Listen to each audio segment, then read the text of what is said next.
Et bonjour à toutes et à tous. Aujourd'hui, je suis accompagné de Night Crash puisque, PDPO étant en vacances, c'est un peu en décalage, au niveau des plannings et tout. Donc on voulait essayer de faire l'épisode avec lui, mais au final, c'est un peu trop complexe. Donc, plutôt que d'être 3 ou 2 avec PDPO, je suis avec Night Crash. Mais bon, Oui, ça tombe bien puisque dans cet épisode, on va parler de la banlist qui est tombée il y a à peine 2 jours, puisqu'on enregistre ça un jeudi. Et du coup, il y a moins d'une semaine quand l'épisode sortira ce dimanche. oui, Et ça tombe bien que Night Crash soit là parce que les bans l'impactent à titre personnel et individuel sur sa classe de cœur, son deck du moment, oui, son choix compétitif pour le Calling Lyon et potentiellement qu'il était en train de travailler en vue d'Osaka et sa participation aux Worlds. Alors que moi, je suis juste en mode chez Art of War Stick Crack Broken, c'est très bien. Voilà, super. mais n'en disons pas plus pour le moment, puisque en vrai, il y aura des arguments un peu plus construits et poussés que ça du côté de Knight, je l'espère. Parce que C'est bon, ça. si on entend chouiner pendant 1 heure, ça Non, va ça plaire à va, ça personne. va. Pour une fois, Mais j'avoue que pour une fois, on recorde pas un mardi.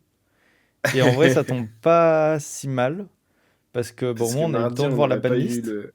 Ouais, on n'aurait pas eu le truc. Et en plus Il y a de un monde ça, où on aurait refait un épisode quand ouais, même. il y a vraiment moyen.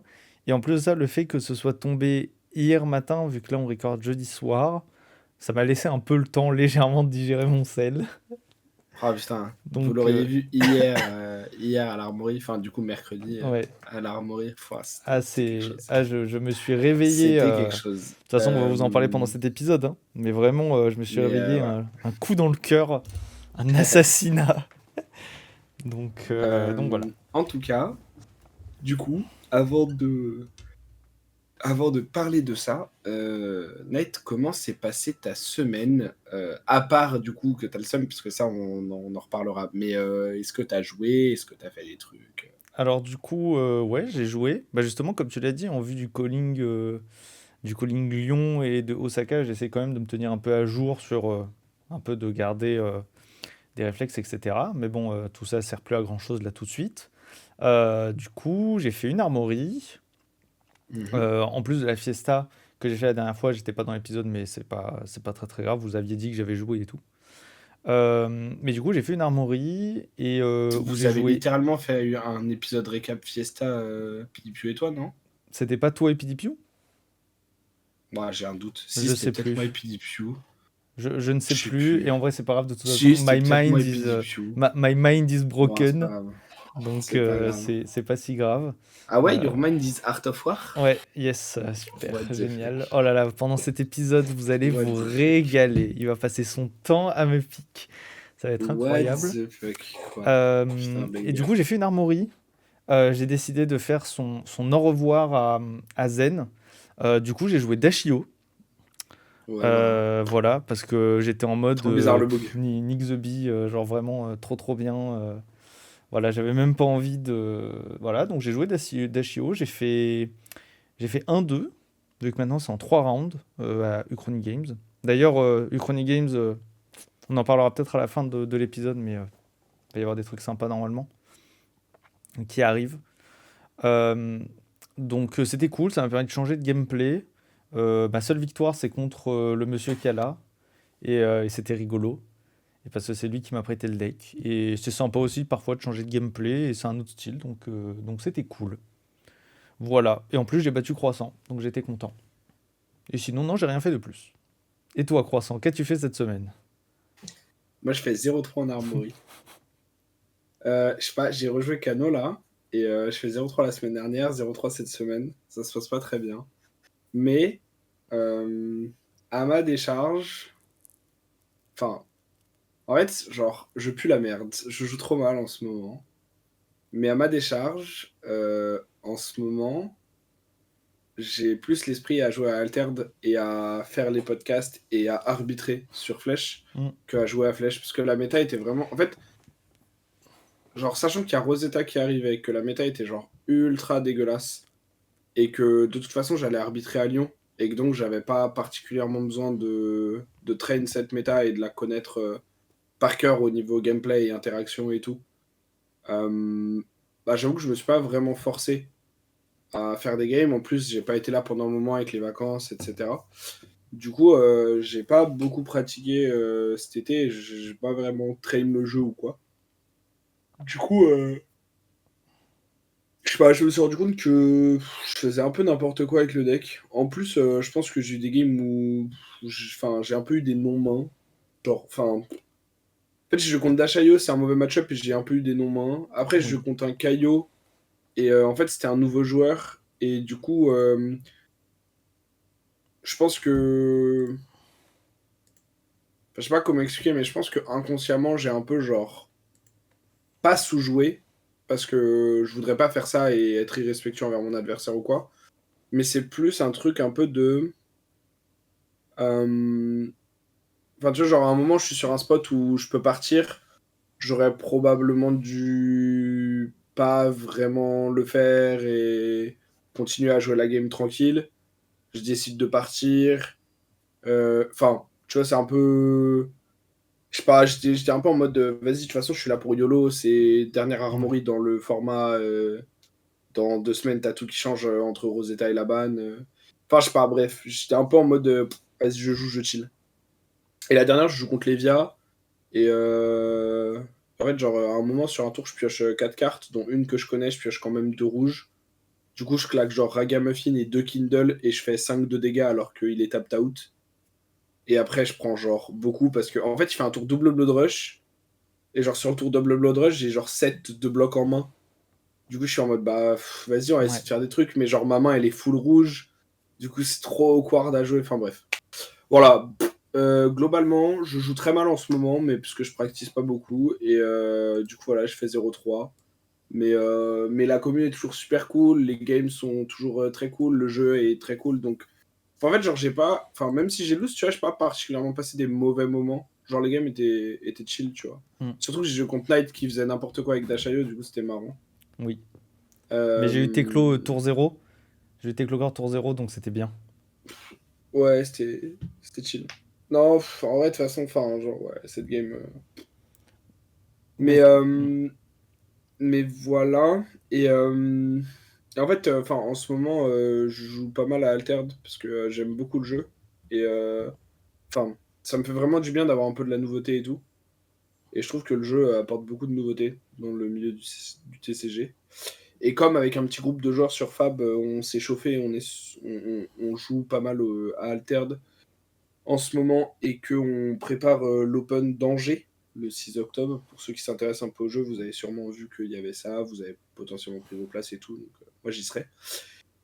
Et bah du coup, mon esprit compétitif et mes efforts et mon temps de train sont beaucoup plus sur Altered d'un ouais. point de vue compétitif que sur Fab. Bref, tout ça pour dire que je joue pas très bien, mais que je continue à kiffer le jeu et à kiffer la communauté, que c'est cool. Par contre, je joue pas très bien, mais comme je joue des persos broken, il s'est passé un truc marrant dimanche dernier. En gros, dimanche dernier, il y avait le skirmish à Uchronize en blitz, tu vois. Ah oui, c'est vrai. Et il y avait 16 joueurs en tout, ok. Et moi, la veille, tu vois, je suis en mode, vas-y, on sera pas beaucoup. Il m'a dit, il y avait genre 9 ou 12 inscrits, je sais plus. Est-ce que j'y vais? Ouais, j'y vais parce que j'ai envie de voir un peu les potes, j'ai envie de voir la commu, voilà, c'est cool, tu vois, c'est chill. On avait dit qu'on buvait des verres avec Gabi le soir. Donc, tu vois, je suis un peu dans un mood de, vas-y, je vais y aller et on va voir. Et en fait, le soir, tu vois, je suis devant mon ordi et je suis en mode, vas-y, qu'est-ce que je joue? Et en fait, le problème, c'est qu'en Blitz, en ce moment, bah, plus maintenant parce qu'il est parti LL, mais à ce moment-là, tu sais, c'était très. Bah, Blaze, c'est fort, mais personne ne l'a. Mm. Victor, c'est pas mal parce que ça counter un peu. C'est un des decks qui peut jouer contre Zen un peu s'il enchaîne les disruptions. Et Zen, ça te tue tour 1 ou 2 parce que en fait, ça fait les mêmes tours qu'en CC, mais genre, C'est t'as ça. 20 HP, tu vois. Mais plutôt en plus, parce que du coup, t'as plus de chances de choper Et tes power cards. vas-y, tu vois, du coup, j'étais en mode. Est-ce que vraiment, genre, j'ai envie de jouer? Et du coup, je commence à build un. Enfin, en fait, je suis en mode, vas-y, je vais build Datadol. Et après, je suis en mode, non, mais vas-y. En fait, le problème de Datadol, c'est que c'est marrant, mais. Enfin, vas-y, en fait, genre. Zen, il va me tuer en un tour parce que j'ai 3 cartes en main. Du coup, après, je fais, vas-y, j'ai envie de jouer Mécano quand même parce que c'est à peu près les seules cartes que j'ai, le seul deck que je peux monter, tu vois. Du coup, je fais, vas-y, je vais monter Dash et puis. YOLO, peut-être on a Roll Zen, tu vois, ou on le dodge. Et en fait, le soir, t'as Sylvain qui me fait ouais, t'aurais pas une liste pour Blaze et tout, j'ai peut-être envie de jouer le perso. Du coup, je commence à regarder un peu des listes de Blaze, tu vois, et je me dis, en fait, en vrai, j'ai toutes les cartes pour Blaze, bon, il me manque juste le perso, tu vois. Et Sylvain, donc je lui renvoie une liste, et Sylvain me fait, au final, t'embête pas, je vais jouer Zen, je vais pas jouer Blaze. Je fais, bah écoute, si par hasard tu vends la Blaze que tu viens de gagner aujourd'hui à Play-In, ça m'intéresse. Et du coup, il me fait, bah ouais, je te la vends. Donc on se met d'accord sur un prix, tout ça et tout, trop bien, tu vois. J'arrive le matin, et en fait, j'arrive le matin, et enfin le midi à Ucro. J'arrive avec mon deck, je l'ai slivé, j'ai fini de le sliver dans le train parce que j'étais en retard et tout. Je pick up ma Blaze, je me rends compte qu'il me manque un talisman anti-cleanse que j'ai jamais retrouvé chez moi. Heureusement, on fouille dans les boîtes d'HP1 de Thomas. Thomas, il en a une qui traîne, il me la file, sinon j'allais jouer sans alors que la carte est broken dans le perso et tout. Et en gros, ce qui est marrant, c'est que première round, je joue contre un Vincent, et moi, c'est enfin, genre, première game en Blitz depuis longtemps, et littéral première game sur Blaze, tu vois. Et ouais, je suis en mode, vas-y, c'est comme Kano, je sais jouer. Et ouais, au bout de 2 tours, je suis en mode, c'est pas du tout comme Kano, je sais pas jouer, tu vois. Grave marrant. Et je gagne contre Vincent, notamment parce que Virgile essaye un peu un plan un peu particulier qu'il voulait tester contre les Wizards. Je touche des scores très tôt, du coup, je ralentis un peu son plan. Enfin, bref. La game se passe plutôt bien pour moi, tu vois. Je pense que le match-up est pas ultra négatif non plus, hein. Mais la game se passe plutôt bien pour moi. Et après, je fais, vas-y, c'était en 4 rounds, du coup, puisqu'on était 16, avec top 4 après. Game 2, je tombe contre Fred qui est sur Victor. Et moi, on m'avait dit, Blaze contre Victor, c'est plutôt pas mal, plutôt ok. En plus, j'avais pas mal de DR dans la liste et tout. On joue genre 3 tours, et au bout de 3 tours, je suis en mode, ouais, en fait, genre, si je suis pas un guignol, Blaze, ça perd jamais contre Victor. Du coup, je gagne assez facilement, mais pas du tout parce que je suis particulièrement meilleur que mon adversaire, quoi, juste parce que le match-up, je pense, est Doomed pour Victor. En plus, je crois que là, il était qu'en AB1 parce qu'il avait pris son deck de CC et qu'il avait mis en format Blitz parce qu'il n'avait pas eu trop le temps. Bref.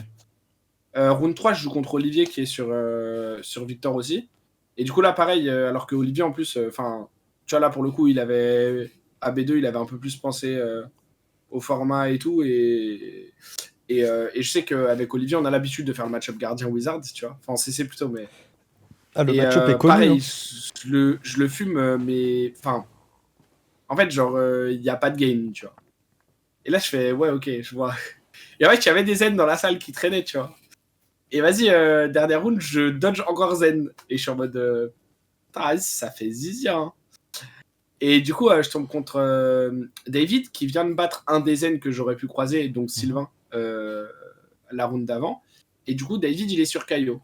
Et on fait la game, tu vois, et je suis derrière un peu toute la game. Et en fait, sur son tour où il me présente l'étal, je pense qu'il fait le misplay de pas casser Sash. On en discute après, il est d'accord. Parce que du coup, il lui reste pas assez de ressources et je le tue en réponse à sa dernière attaque, en gros. Okay. Alors, je pense que la game, même s'il claque Sash, je peux potentiellement tanker le tour et jouer genre la game après, et peut-être je la gagne quand même, mais c'est vraiment pas sûr. Et en fait, là, avec son misplay, il m'offre l'opportunité de la win. En vrai, a priori, pour le bracket et tout, ça changeait pas grand-chose parce que on était déjà tous les deux lock top 4. Et on était déjà lock en 1 et 2, donc on pouvait pas se retrouver en demi-finale. Du coup, on fait la demi-finale. Moi, je joue contre un Victor. Du coup, je suis en mode, vas-y, le top 4, c'est 2 Victor, Caio et moi. Du coup, je suis en mode, vas-y, les zen, ils sont pas là. Banger. Je rejoue contre un Victor. Et à côté, Olivier, il bat David sur une grille de David, des bons moves d'Olivier. Enfin, tu vois, leur game est très serré, mais Olivier gagne. Moi, de mon côté, Victor, bah, en fait, encore une fois, tu vois, genre, j'ai pas l'impression particulièrement de giga bien jouer ou d'être meilleur que mon adversaire. Juste, la game, elle se déroule, elle est facile. Et en final, je joue contre Olivier et tu vois, au début, il est en mode, qu'on a besoin de la jouer, mais et moi, je suis en mode, bah, je vais pas te forcer à la faire, mais je pense que c'est mieux quand même et tout, tu vois. Et on la joue, et en fait, ouais, la game, elle est finie en genre 3 tours, parce qu'en 3 tours, tours, j'ai l'étal, et lui, il m'a mis genre, je crois, il m'a mis genre 7 dégâts, mais parce que j'ai décidé de prendre 7 dégâts, tu vois. Enfin, et en fait, du coup, je suis hyper content parce que je gagne le skirmish, je fais 6-0. Donc je remporte une Blaze que je venais d'acheter. Donc t'as 2 Blaze. Très content. Non, j'en ai offert une à Gabi contre quelques pintes et des quesadillas le soir, parce que j'ai senti, en fait, il était un peu salé sur la journée. J'ai senti qu'il en voulait une. Je lui ai dit, vas-y, c'est quoi, moi j'avais prévu de façon de mettre mes thunes dans l'achat d'une Blaze et j'avais pas prévu de gagner. Si j'en gagne une, je te la fais pour genre. Enfin, je Ouais. crois qu'il m'a payé genre 2 pintes et une assiette de bouffe. Bref, et du coup, donc j'arrive et donc on fait la game, je win. Et du coup, très content parce que du coup, j'ai enfin mon nom qui sera sur un Oui. Roll of Honor d'un Wizard. Parce que je suis très heureux. J'espère un jour l'avoir pour Kano, mais très heureux déjà de l'avoir. Mais honnêtement, tu vois, très content de faire 6-0 et de gagner un skirmish. Mais en vrai, enfin, j'ai pas l'impression Bah, d'avoir particulièrement fait grand chose ou mérité ou été meilleur que mes adversaires ou tu vois. Genre, en fait, ça, c'est un truc qu'on le dit souvent pendant les j'ai épisodes. très. C'est que de toute façon, un tournoi, il y a beaucoup de choses qui font que quelqu'un va arriver et gagner un tournoi. Une de ces choses, c'est comme ça, c'est aussi le pairing, hein. C'est les adversaires que vous rencontrez. Et le fait que, bah ouais, t'as dodge les zen, Complètement. et que les zen aient potentiellement perdu contre les victors ou avant toi, et ben ça fait que ça se passe comme ça, et c'est tout. En fait, ça fait partie du tournoi, tu vois. Il faut que les étoiles s'alignent, et tout le monde le dit. Tout le monde le dit. Bah, Donc, clairement. Non, mais du coup, c'est pour ça que je vais pas dire oh, je méritais pas ou oh, machin. Mais tu vois, il y a d'autres gens qui auraient mérité aussi. Si j'avais croisé un zen en première round et un zen en deuxième, mon tournoi, il commençait mm. probablement jamais, tu vois. Enfin, voilà, donc il aurait pu se passer plein de trucs différemment, mais du coup, très content. Donc, je fais 0-6 sur les 2 semaines en Armory en CC avec Kano et Et je tu fais fais 6-0 en 10-0. skirmish avec Blaze. Et Faut ben, que je joue en blitz en fait. et ben voilà. Non, mais sinon, LSS, Voilà. Print Blaze, quoi. Print Blaze CC. Ouais, ouais, ce serait bien. Bah, en vrai, s'il print le perso en CC, par contre, pour le coup, moi je serais content. Parce que le perso est giga cool à jouer. Et Je l'ai jamais joué, mais le perso, elle est rigolo. En fait, il a un système qui est très différent des wizards qu'on connaissait et qui est également différent des wizards qui sortiront à Rosetta. Donc, en en vrai, je vrai, trouve ça cool. ça ressemble pas mal à Islander dans un sens, mais enfin, sans disruption. Ouais. Mais en gros, c'est très genre, tu vas décider d'une carte de ta main que tu vas pouvoir jouer en instant et du coup, cheat un peu des timings et des points d'action contre des ressources Ouais, non, ou c'est cool. des moins bons blocs, C'est cool. mais tu décides laquelle tu joues. Et du coup, enfin, le gros avantage aussi par rapport à Kano, et ce qui va être le cas avec Oscillio et avec Verdance a priori, c'est que on a la capacité de mettre des tech cards, de mettre des DR, de mettre des trucs comme ça, parce que bah, le perso, il est pas en mode oh, si je tombe sur une carte qui n'est pas une non-attaque du top quand j'active Kano, j'ai perdu la game. Ouais, c'est ça. C'est un Enfin peu, bref. c'est assez différent. Mais voilà. Et du coup, on va faire une superbe transition. L'avantage, c'est que maintenant, si vous faites un skirmish ce week-end, au moment où vous écoutez cet épisode, ou si vous comptez en faire en novembre, Ah bah, de pendant la toute prochaine façon, saison, ou si, voilà. mm, Un truc trop cool, c'est que Zen, il est parti LL en 2 semaines. oui. Enfin, c'est trop cool. Non, pas pour l'équilibrage du jeu, parce que ça veut dire que, bon, il Alors, y avait pour un le problème, coup, mais euh, ça, tu vois là-dessus. Et pourtant, genre, on l'a dit, on le sait que je suis un joueur ninja. Mais je suis personnellement très content que Zen soit parti LL en 2 semaines. Parce que c'était un autre joueur donc, de Paris, donc Ika, Olivier, avec qui j'avais très vite fait discuter. On avait discuté de liste de Zen, etc. Justement parce que lui, il voulait gagner une Blaze aussi. Et ouais. en fait, le premier truc que je lui ai dit, c'est mec, tu veux gagner Blaze, joue Zen. Pourquoi? Le perso est débile. Le perso tue T1, T2. J'avais fait des tests, je me souviens, j'ai tué un Riptide tour 0. Non, Genre, mais bien sûr. en Mais fait, en le héros fait, était en fait, je sais pas comment ça s'est passé chez LSS. J'aimerais bien un jour, s'il y a moyen, dans plusieurs années, voir un peu leur processus de design. Parce que le héros était, pour moi, correctement build en l'état en CC, même s'il a été quand même assez overpower. C'était un excellent, voire le meilleur aggro du format. Le problème, c'est que le héros en blitz était beaucoup trop impactant et allait beaucoup, beaucoup, beaucoup trop vite. Et il faisait en des fait, choses absolument indécentes. le truc, c'est que si le perso est déjà borderline problématique en CC, Ouais, c'est ça. et on voit qu'a Mm. priori c'est ce que LSS considère avec les bans dont on va discuter juste après, dans un format qui a le même power level que le CC mais avec moitié moins d'HP, il est forcément turbo broken. Mm. Et moi ce que je trouvais dommage avec le Blitz ces derniers temps, c'est que il y avait plus que quelques trucs broken et encore plus avec Zen. Et que du coup, en fait, genre le power level du Blitz était tellement déséquilibré que si tu ne jouais pas un des genre 3-4 top deck, tu n'as aucun fun et tu te fais écraser dans les games, tu vois. Ouais, c'est ça. Et moi, je compare à genre, par rapport à il y a un an, avant la dernière saison de Skirmish, etc., tu vois, avant que Chain parte, que Kasai parte, que tout ça parte, que Kano et tout. En fait, il y avait une période, genre, avant que tout le monde parte LL quand ils ont augmenté les points, là, il y avait une plutôt grande période de temps, quand même après le ban d'Islander et de Holdim, où tu avais une méta où, genre, t'avais, genre, pas loin de 15 decks broken, peut-être pas 15, mais t'avais, genre, au moins 10 decks broken en Blitz. Et du coup, en fait, tu pouvais quasiment jouer n'importe quel style, voire quasiment n'importe quelle classe, Mhm. et avoir un deck qui était genre du niveau de dégénérescence du format Blitz, et qui du coup tenait la route avec les autres decks dégènes. Et du coup, en fait, t'avais beaucoup plus de liberté sur ce que tu jouais pour prendre ton fun, même si tu savais que le format était cassé et que les games, elles allaient durer 2 tours anyway, et que t'allais te faire high roll la gueule, et c'est pas grave, en fait. Là, c'est juste que si tu prends pas genre Zen, Victor ou peut-être Reinhardt, bah tu tombes contre Zen, t'as juste perdu la game et tu vas pas jouer, et t'as aucune chance, toi, d'high roll le Zen. Ouais, c'est Enfin, ça. genre, Pas en fait, autant que lui pourrait Tyrell, quoi.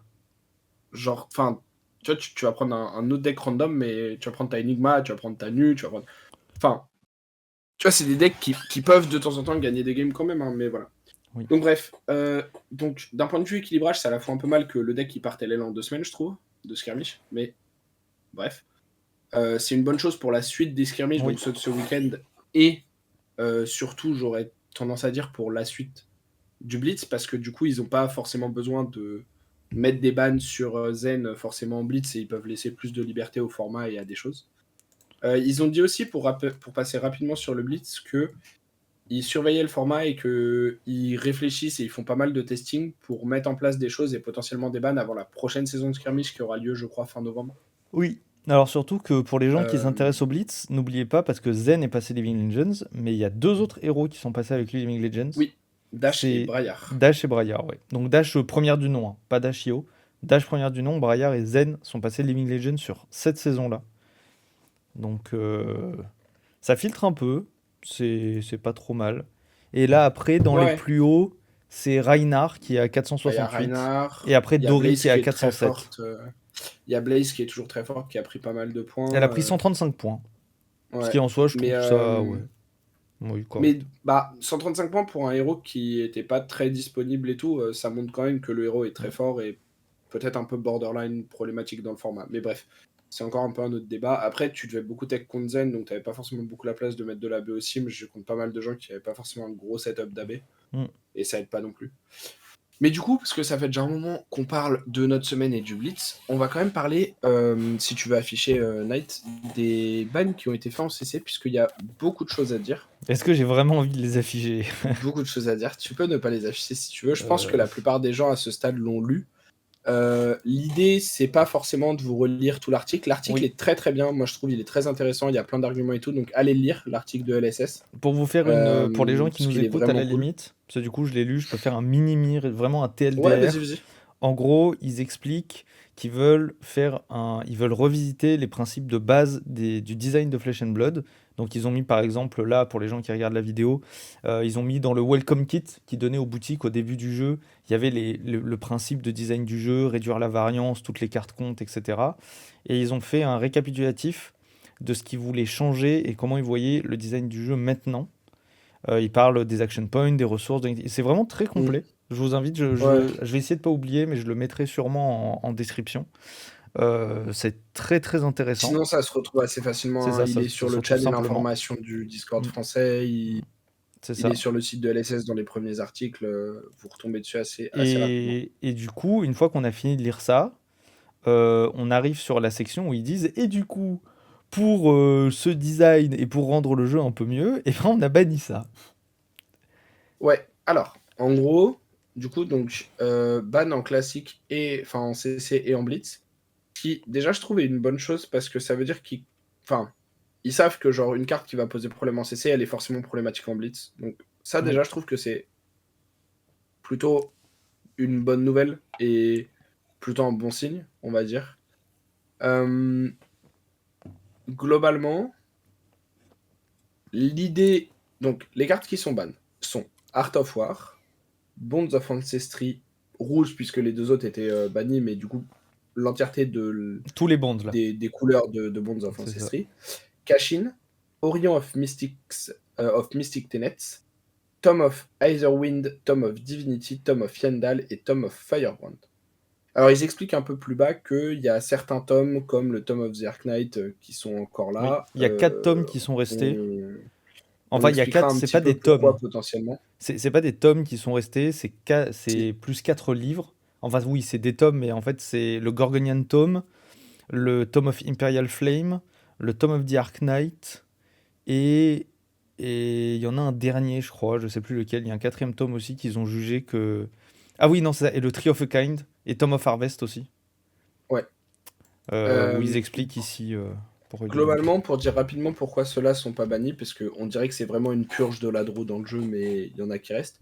Ceux-là sont pas bannis parce qu'ils estiment qu'à l'heure actuelle, ils sont pas problématiques, notamment parce qu'ils demandent de build around ou qu'ils ont des restrictions en soi qui font que, à part sur des setups extrêmement particuliers que tu auras préparés, tu ne peux pas en jouer 2 dans le même tour ou tu ne peux pas en abuser. C'est ça.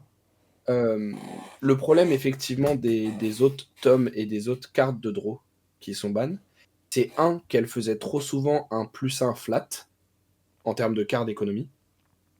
2, que c'était pas des cartes qui demandaient un gros build around, dans le sens où tu pouvais les intégrer à ta stratégie assez facilement sans demander beaucoup de setup pour les mettre en arsenal, attendre un setup spécifique de cartes, etc. Et que c'est des cartes qui, offensivement parlant, ont souvent été le problème de stratégie borderline broken en termes de stats offensives et de capacité offensive. Comme c'est le cas notamment, le plus évident de ça, c'est Art of War. Mais les tomes dans Kano, par exemple, c'est aussi ce qui fait que Kano pouvait des fois OTK tour 0 ou tour 1 un peu de nulle part, en mode pop, pop, pop, j'ai pioché 4 cartes et du coup j'ai maintenant 6 cartes en main au lieu d'en avoir 4. Et en fait, du coup, j'ai les ressources pour te faire un combo qui passe au-dessus de ton AB3 2 fois parce que je peux jouer 2 Wildfire et 2 Blazing dans le tour. Donc, à titre personnel, moi je pense que ce sont des très bons bans. Je vais expliquer un petit peu pourquoi et après, Night, tu pourras dire pourquoi toi t'es un peu moins convaincu ou peut-être les réticences que tu as à l'idée. Même si, évidemment, je pense qu'on peut rapidement passer sur le fait que Night Alsum, parce que c'est un joueur ninja et que la classe est actuellement plus vraiment jouable. Enfin, moi je pense qu'elle est encore jouable, mais à un niveau armory tiers. Et effectivement, la classe a l'air de ne plus être capable d'être compétitive pendant les prochains mois. On va voir parce que c'est possible qu'on ait des surprises de build, de ligne de combo, de ligne de play et surtout de méta avec Rosetta. Là, on parle dans un contexte où on ne connaît pas encore, même si ce sera spoil demain au moment de l'enregistrement de cet épisode, on ne connaît pas encore les M et les L notamment de Rosetta, qui peuvent venir changer beaucoup de choses. Mais du coup, donc, passer ce côté un peu enfin, justement second degré de c'est rigolo, Night Alsum parce que Ninja est ban, et moi j'ai le Sum parce que Tome of Aetherwind et Tome of Yandal c'est ban. Je vais essayer, moi, d'en parler de manière un peu plus analytique, on va dire, avec mon avis en tant que joueur, et Night, tu pourras faire pareil après. Je pense que c'est. Enfin, tu vois, et après, on pourra peut-être se répondre un peu et essayer d'emmener la discussion un petit peu plus loin avec nos 2 argumentaires. Donc pour commencer, moi je pense que c'est une très bonne banlist. Pourquoi je pense que c'est une très bonne banlist? Parce que je pense que c'est des cartes qui sont fondamentalement des cartes qui demandaient à être cassées si elles ne l'étaient pas déjà. C'est des cartes qui, comme il l'explique très bien, break certains fondamentaux du jeu, break certains power level de cartes d'économie dans le jeu, qui font facilement une value assez indécente, offensivement parlant, pour une carte, et qui le font sans demander beaucoup de setup, voire pas du tout de setup, et qui ont toujours ou presque été utilisés dans des stratégies qui les aidaient à être cassés. Dans le sens où Tome of Yandal, par exemple, tout seul, c'est pas forcément une carte extrêmement broken parce qu'il faut un point d'action pour la jouer, ça n'en redonne pas, etc. La réalité, c'est que Tome of Yandal, toutes les fois où la carte a été jouée, c'était dans des setups où le héros pouvait facilement gagner des points d'action ou ne pas payer de points d'action pour jouer Tome of Yandal. Kano, Dash, Dashayo, etc. Dans tous ces moments-là, la carte, elle dit paye une ressource, pioche 2. Donc tu fais du +1 en carte d'économie. et souvent tu as des ressources qui flottent. Art of War fait un peu le même genre de choses, à partir du moment où tu as un free outlet à bannir, donc un Tiger que tu as récupéré parce que tu as bloqué avec tes bots dans Zen, ou une Phoenix Flame parce que tu en as une deuxième au cimetière et que ça t'a coûté 0 sur le tour précédent d'en récupérer une, ou on n'en sait rien. Ou une attaque qui peut se jouer de la baniche dans Chain. Tous ces scénarios-là, c'est pour montrer que, selon moi, que la carte soit un problème actuellement ou pas, ce qui est débattable par ailleurs, la carte a montré qu'il y avait des moyens de la rendre problématique, et que quand elle allait être jouée, ça allait forcément être à un power level trop haut par rapport à ce que LSS souhaite pour son jeu à l'heure actuelle. Et enfin, tu vois, pour moi, ça c'est une réalité qu'il faut accepter, que Art of War, la plupart du temps où la carte a été jouée, c'était de manière broken. Pas forcément dans toutes les games de tous les setups, tu vois, mais Art of War actuellement dans Zen, le premier par exemple, il était joué en ayant une free banish grâce à tes bots, après avoir bloqué un, et du coup en disant littéralement, paye une ressource, pioche une carte supplémentaire, puisque tu pioches 2, t'en utilises une, donc pioche une carte supplémentaire, et donne plus 6, 7, 8 à ton tour. Donc tu utilisais une carte pour piocher 1, donner plus 8. Je parlerai après, genre, en vrai, je te laisse finir tout Voilà. l'argumentaire. Donc, après, peut-être que tu ne seras pas d'accord avec tout ce que je dis là, mais tu vois, pour moi, il y a une réalité que c'est des cartes, et je parle d'Art of War parce que c'est celle qui était abusée en ce moment et qui est facile à voir que ça fait des maths assez hauts, mais Tome of Aetherwind, Tome of Yandal dans Kano, c'est le même genre de choses. Avec peut-être un ceiling à la fois moins haut sur la carte en elle-même, mais plus haut via la nature du personnage, et de ce qu'une carte de plus peut lui permettre de faire en termes de ressources et de gains de dégâts. Mais voilà. Donc, tout ça globalement pour dire que pour moi, les bans sont mérités parce que c'est des cartes soit qui cassaient le jeu actuellement, soit qui les casseront un jour ou l'autre, et qui, en fait, qui ne pourront pas toujours être équilibrées pour ne pas être cassées. Puisqu'on a vu par le passé que c'était pas le cas, on voit maintenant que c'est pas le cas, et voilà. Globalement, par rapport à ce que ça entraîne comme dynamique et comme changement potentiel, encore une fois, en dehors de la méta Rosetta. Hein. Là, on parle vraiment comme si Rosetta ne sortait pas dans 2 semaines et comme si on n'avait pas les cartes demain. La première chose que ça fait, c'est que Ninja est une classe qui a l'air pour le moment de ne plus pouvoir exister compétitivement pendant un petit temps. Ça peut être perçu comme une critique. Moi, je pense que c'est pas une mauvaise chose. C'est pas nécessairement une bonne chose. C'est pas quelque chose qui me ravit en mode yes, Ninja n'existe plus, je suis trop heureux.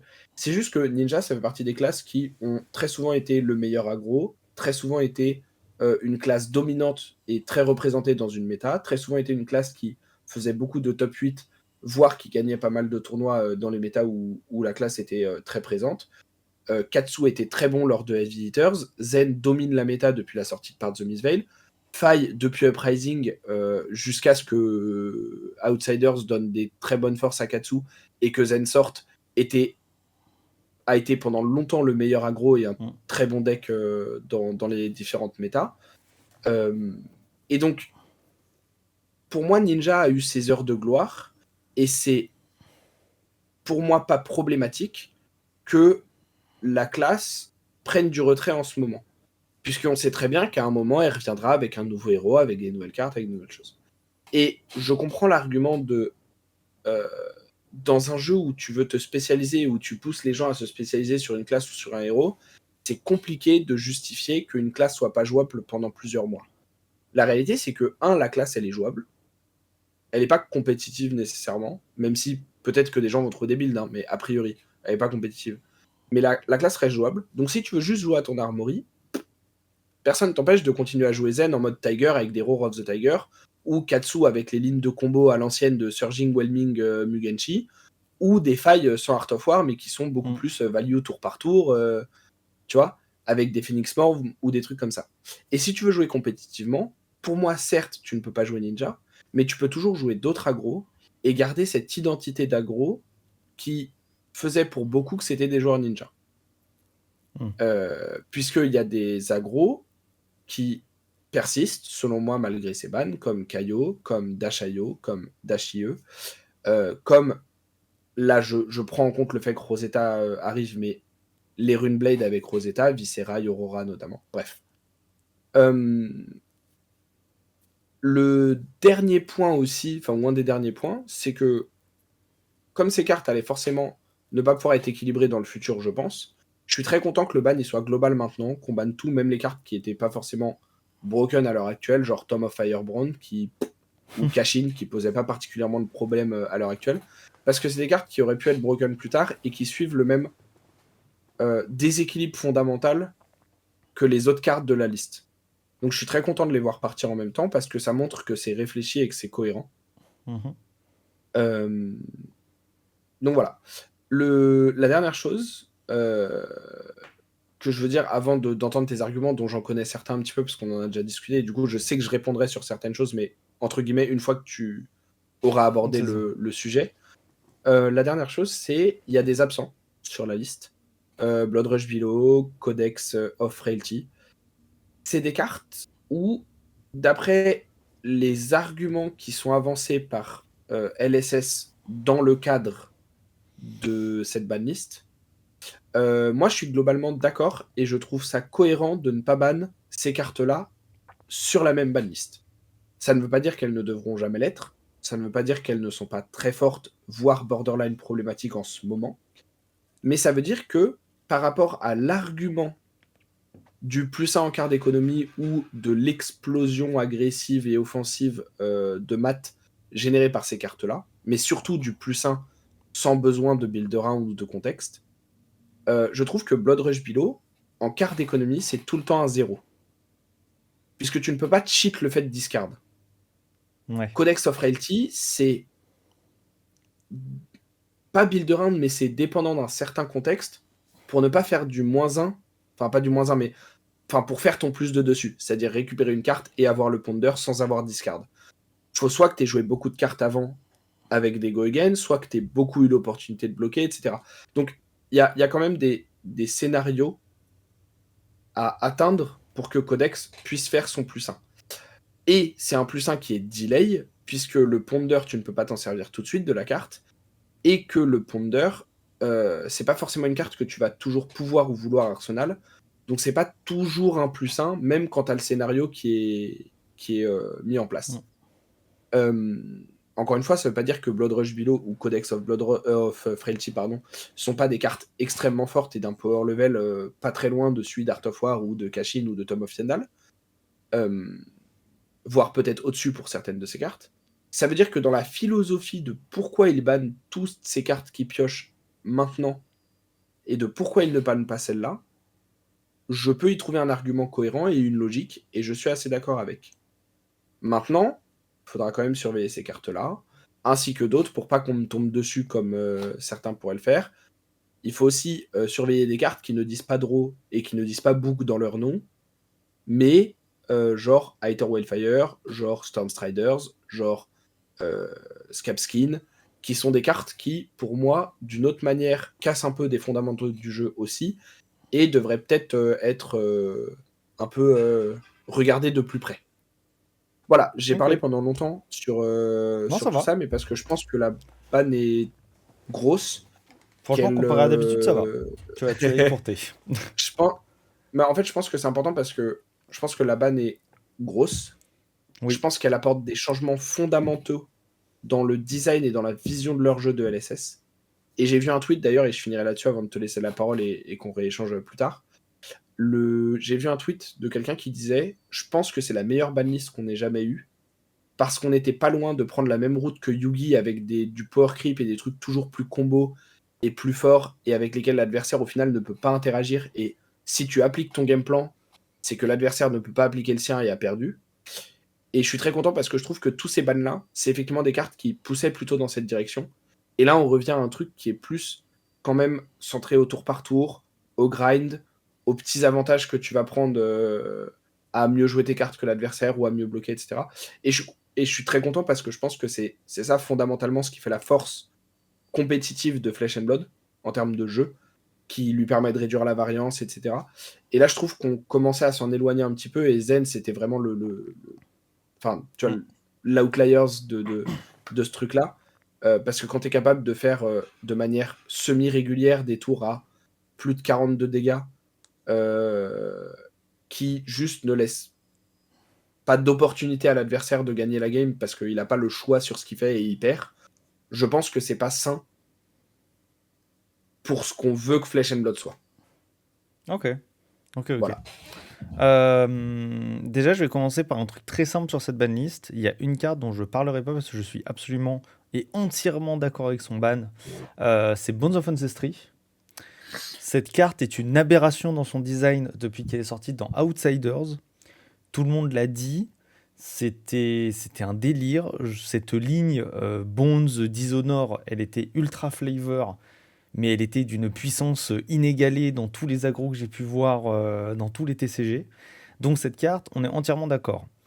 Ils ont testé de la mettre du coup comme si elle était majestic, donc de la laisser uniquement rouge. On a très bien vu que ça n'a pas fonctionné, et ils ont eu entièrement raison de la ban. Ça là-dessus, désolé pour Katsu. Je suis déjà dans le Roll of Honor de Katsu, donc à la limite, moi ça me dérange pas. J'ai pris mon ProQuest avec, ok. Par contre, je vais être. Alors, je vais pas m'en mettre dans le même état d'esprit que j'étais hier quand j'ai chopé la banlist, parce que j'étais vraiment en mode je vais casser un écran. Mais, et ça, c'est un truc pour lequel on a discuté, pour moi, le ban de Art of War, le ban complet et total de Art of War, pour moi, est une aberration. Pourquoi En fait, moi, là, Croissant a parlé d'un point de vue très théorique et design du jeu. Moi, je vois ça très différemment, et c'est là, je pense que c'est là-dessus qu'on va, on va plutôt échanger. Je vois ça d'un côté plutôt practicité et gameplay. Pas design, mais plus gameplay. Art of War, quand on regarde, il y a beaucoup de gens qui m'ont dit, on en a discuté hier à l'armoire, etc., beaucoup de gens qui disaient, et là d'ailleurs Croissant l'a redit, oui, un deck qui peut faire des tours consistants à 40-50 points de dégâts.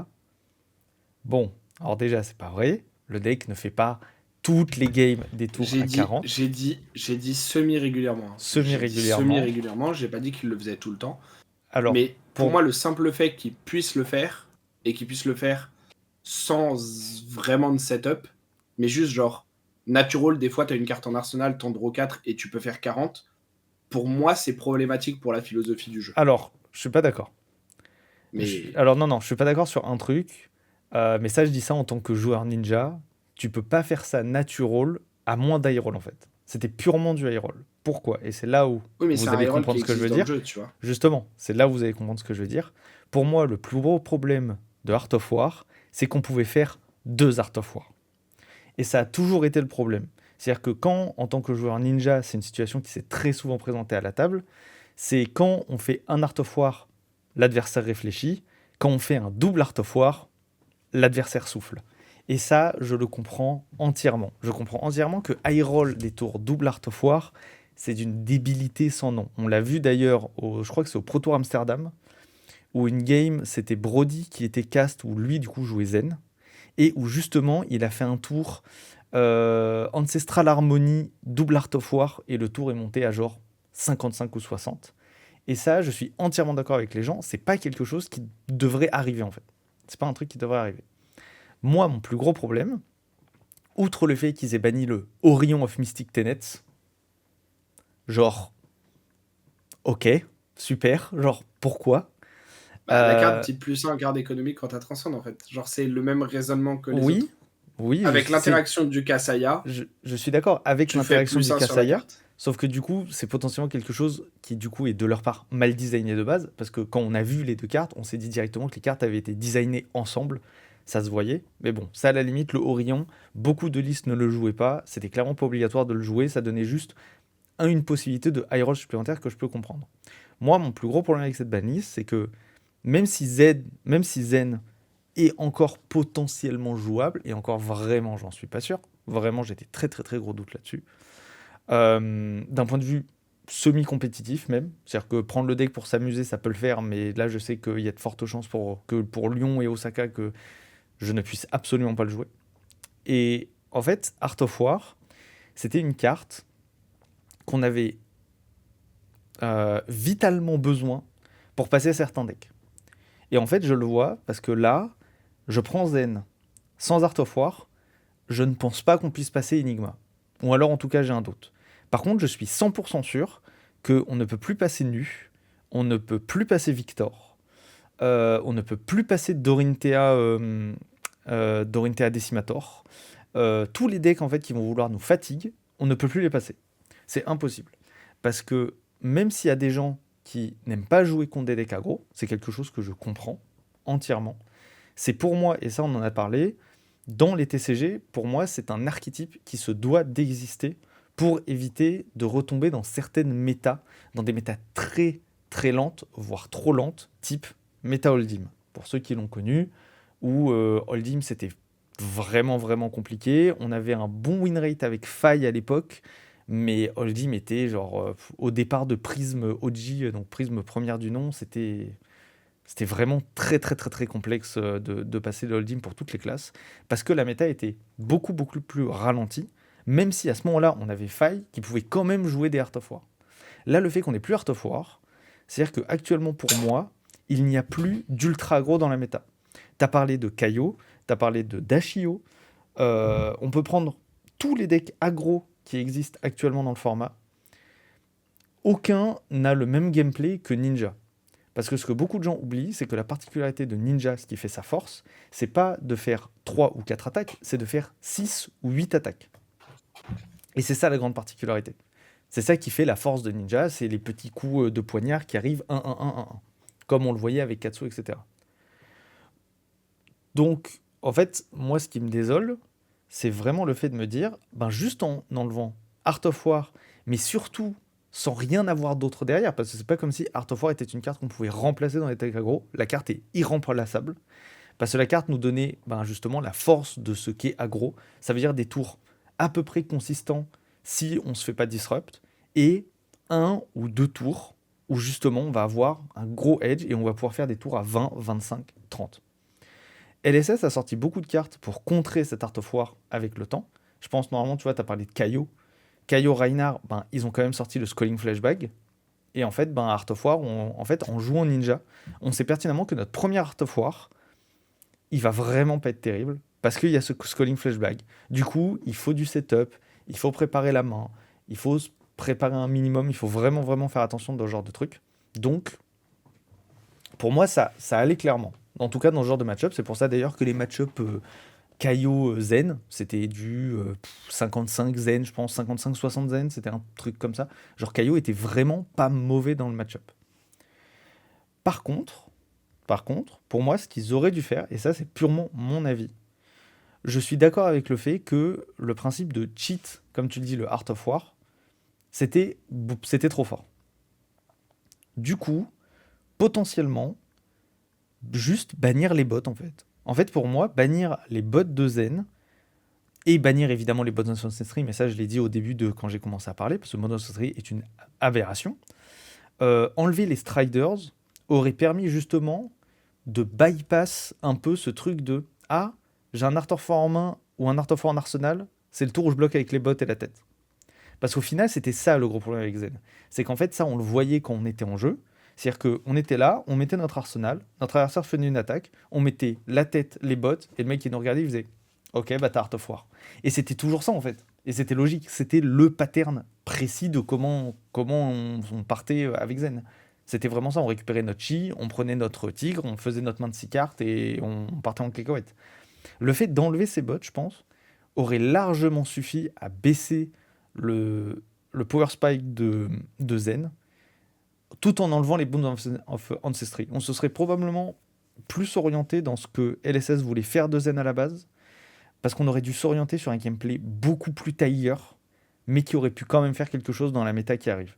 Parce que là, je suis 100% sûr, Aurora sera potentiellement une meilleure aggro, Florian fera plus de value, et Verdance sans Art of War, c'est pas possible à passer. Genre, je ne comprends pas comment on peut la passer.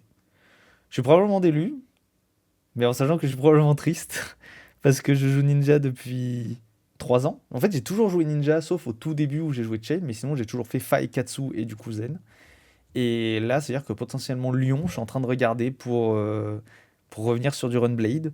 Ou peut-être, je sais pas, je suis en train de regarder peut-être Zen sans Art of War, avec des takes bizarres que je ne partagerai pas parce que là, c'est plus chapeau en aluminium, c'est chapeau satellitaire. Mais faudra voir. Donc pour le TLDR, Orion of Mystic Tenet, c'est de l'overkill, mais c'est dans la lignée de bannir les tomes. Donc pourquoi pas. Kashin, incompréhensible. Genre, pauvre Valda. Valda ne peut plus jouer Kashin. C'est triste. Bond of Ancestry, 100% d'accord. La carte est complètement broken. Mais du coup, c'est-à-dire que là, Dishonor, il est là, il fait bah bonjour, super. Je ne peux plus être joué aussi. Katsu qui se reprend une autre tarte dans la gueule, même s'il était déjà enterré. Et Art of War, par contre, vraiment, comme là je l'ai énoncé, je comprends pas trop. Et je finirai en disant que la chose qui m'a fait sourire en étant triste avec cette banlist, c'est de voir que Bonds of Ancestry devient même restricted en Living Legends.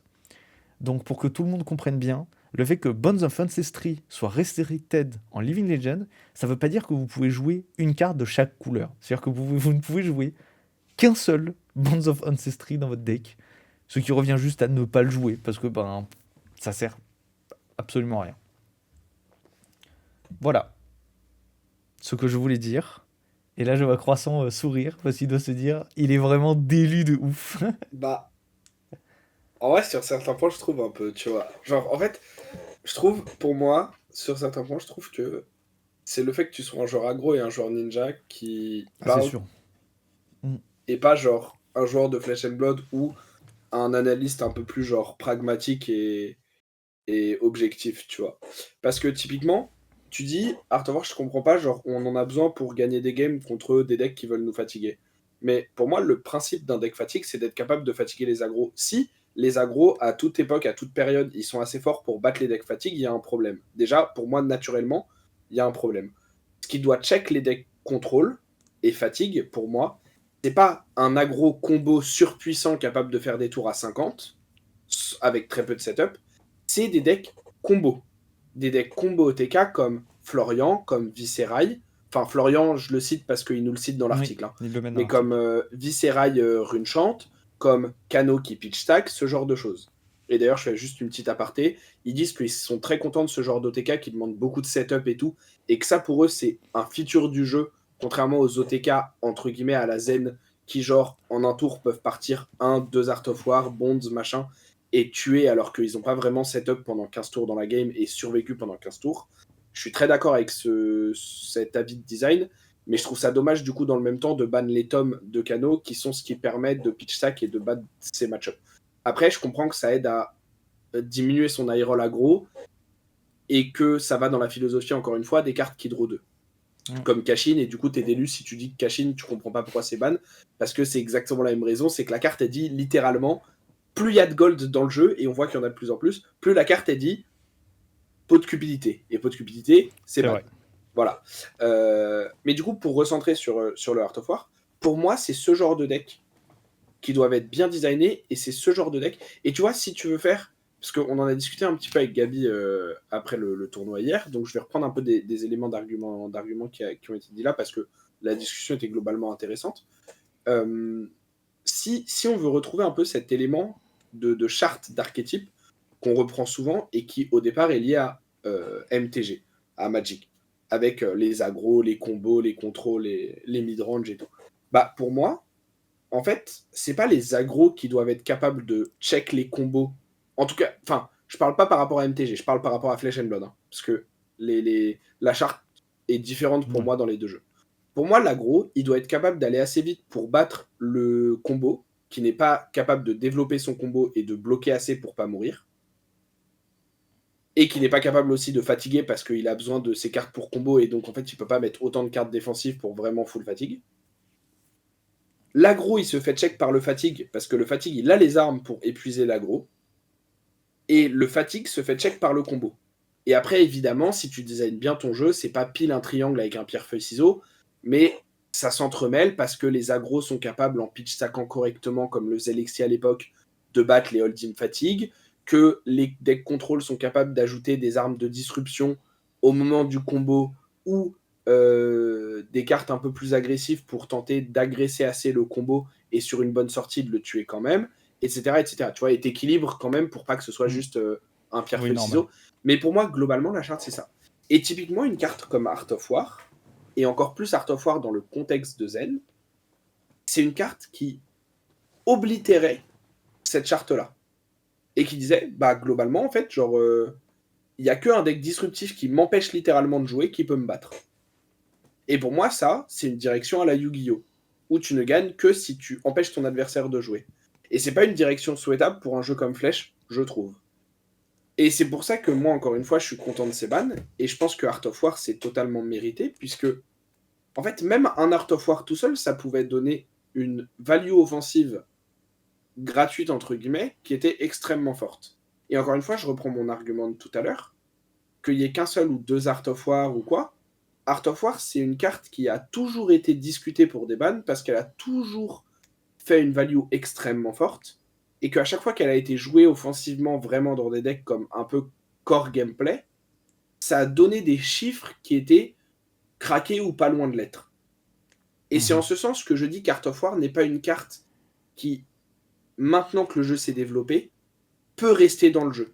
Parce que c'est une carte qui, fondamentalement, au moment où elle sera jouée, sera cassée. Et je le redis, hein, pour pas dire que juste je crache sur Ninja ou sur Art of War, exactement comme Tom of Yendal. Tom of Yendal, par nature, c'est une carte qui ne sera jouée que quand elle sera cassée. Parce qu'on peut lui donner Go Again, parce qu'on peut cheat son point d'action, etc. Et dans ces cas-là, la carte est trop forte. Ouais, Et la ouais, carte est trop ouais. forte et elle fait moins de value qu'Art of War. En fait, Donc ça montre bien qu'Art of War, voilà. Et encore une fois, pour moi, les armes des agros contre des decks plus contrôle, pour comme tu dis que les agros restent pertinents et que la méta ne se ralentisse pas entre des contrôles et des combos, ça doit pas être une, deux, trois cartes dans leur deck qui sont des énormes power cards qui leur permettent de faire des tours à 45-50. Encore une fois, pas forcément à toutes les games et de manière ultra régulière, mais quand même semi-régulière et, excuse-moi, quand même sans trop de setup. Parce que comme tu disais avec Zen, typiquement dans le contexte de Zen, puisque faut se rappeler qu'Art of War, il n'a pas été ban à l'époque de Chain, de Briar ou de Katsu, ou de Fai, il a été ban à l'époque de Zen. Donc c'est bien là, peut-être aussi, qu'ils ont dit, bon là c'est vraiment trop. Dans le contexte de Zen, Art of War, en tout cas le premier, c'est littéralement tu bloques avec deux équipements et t'as ton setup Art of War ça, pour qu'il fasse plus 6-7 de value, plus une carte. ça je l'ai dit. Ça, je l'ai dit quand on a discuté, ça je suis entièrement d'accord. C'est Enfin, pour ça que pour moi, la possibilité, c'était les bots. Le problème, oui, c'était les bots. mais sauf qu'encore une fois, le problème dans le contexte de Zen, c'était les bots. Mais si on revient à l'époque de Chain, le problème de Chain, c'est que ces cartes sont jouables de la vanish. Non, mais là, tu parles de Chain. Non, mais non, mais oui, Chain était cassé aussi, mais tu vois, pour moi, le raisonnement, c'est que Art of War a trouvé le moyen d'être broken de plusieurs manières dans plusieurs decks. Donc à partir de là, se dire, oh non, on peut maintenir Art of War parce que là, dans le contexte de Zen, c'est vraiment trop, mais on enlève le Tiger qui fait un free banish et bon, en vrai, c'est ok.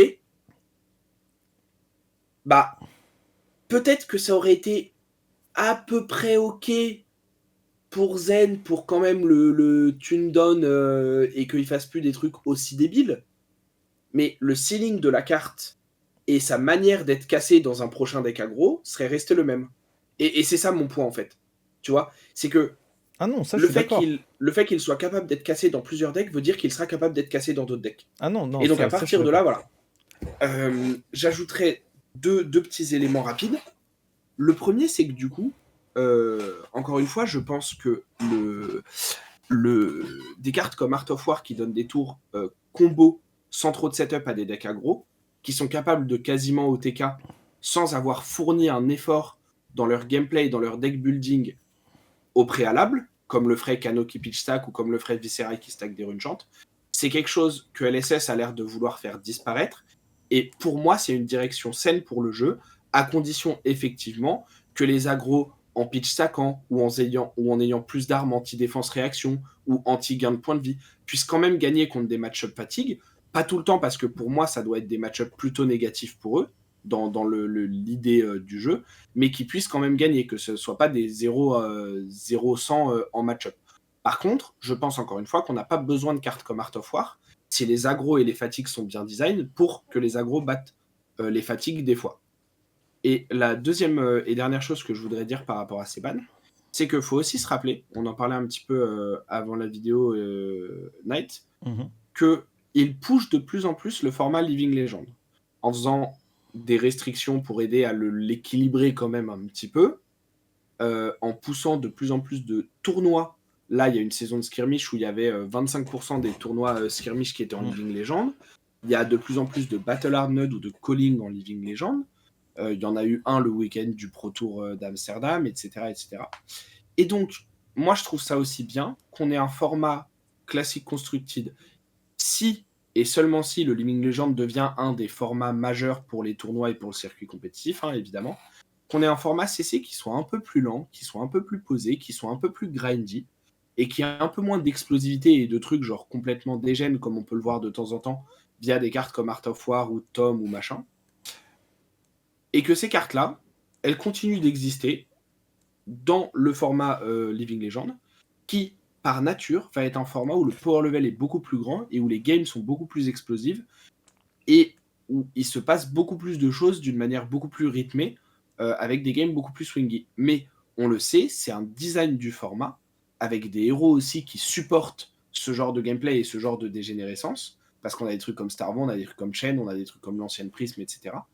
Et avec un format que les gens peuvent jouer si Art of War leur manque, si Ninja leur manque, puisqu'il est plus poussé et plus développé.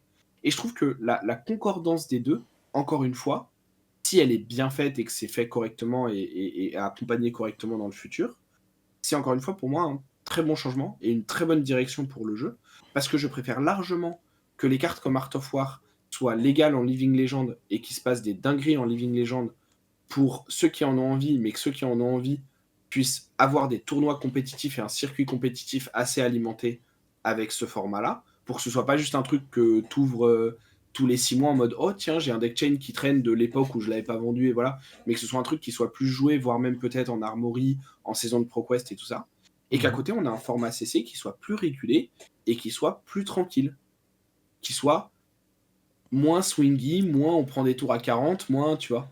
On va voir. On verra. Moi, le truc que je retenais aussi, c'est que oui, pour moi, comme je l'ai dit avant, je sais pas si, je ne sais plus si je l'ai précisé, mais pour moi, genre, en vrai, Art of War en Restricted, ça aurait pu suffire. Un seul dans le deck, pourquoi pas. Le bannissement des bonds aussi, pour moi, suffisait. Euh, Par contre, le truc que j'attends de voir, c'est dans l'article justement où il parle d'Art of War et où il parle de Blood Rush Below. Et il précise, un de leurs arguments, c'est que la carte est une carte brute et que du coup elle peut être jouée dans brut, et le fait que Art of War soit une carte générique puisse être un problème. Du coup, en fait moi c'est bête, mais je pense que mettre un gros coup de massue à Zen, je suis d'accord avec toi pour dire que le Zen était débile, que c'était trop rapide, que c'était pas normal et que c'était potentiellement broken, voire même broken. Le truc c'est que là c'est très très très soudain et surtout sans aucune possibilité de remplacement. C'est-à-dire qu'en vrai, tu dis que là, Art of War, ils le bannissent pour probablement de futurs decks. Moi, ça m'aurait pas étonné que potentiellement, vu que de toute façon, ils savent, hein, ils connaissent les cartes qui vont sortir, qu'ils se disent, ok, on sait que dans un mois, on a une extension qui sort et que dans cette extension, il y a une carte avec un truc pour Ninja qui peut potentiellement remplacer Art of War dans un autre délire, avec un ceiling moins haut.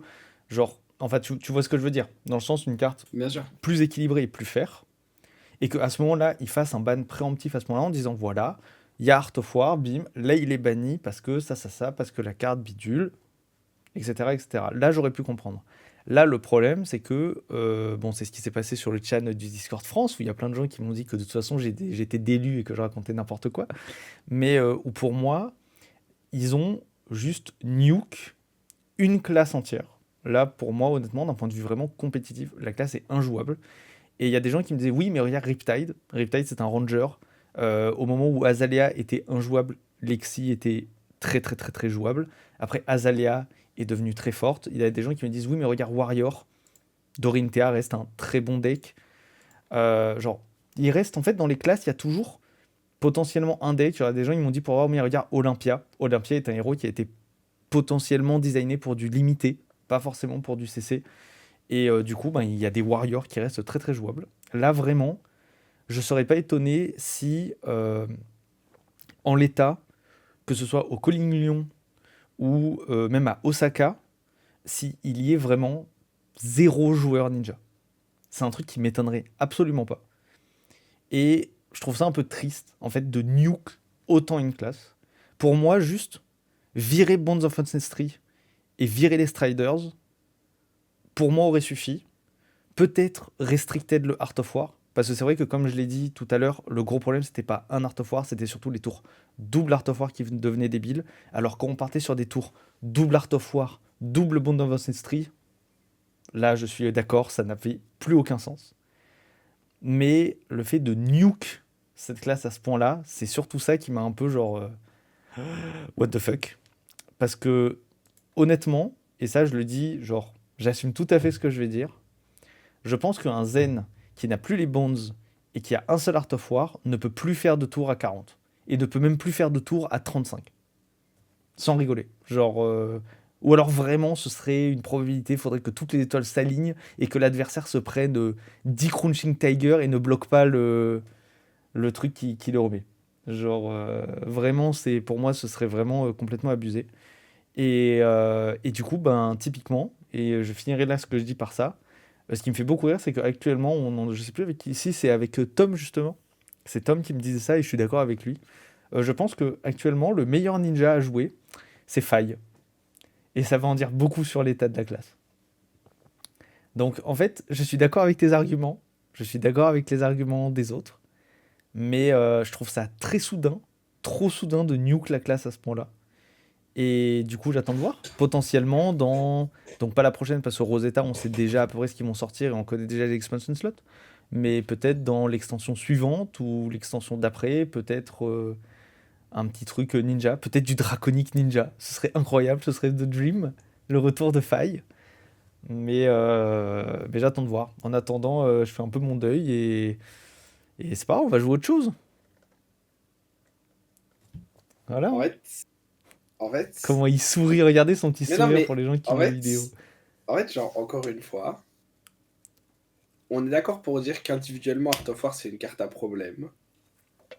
Leurs arguments, c'est exactement les arguments qui sont cohérents. C'est que Art of War, en termes de design et au cours des dernières années, il a eu de plus en plus de manières de cheat son coup. Et du coup, d'en faire un vrai plus 1 avec en plus la power card de donner plus 6, 7, 8 sur le tour dans le cas des ninjas.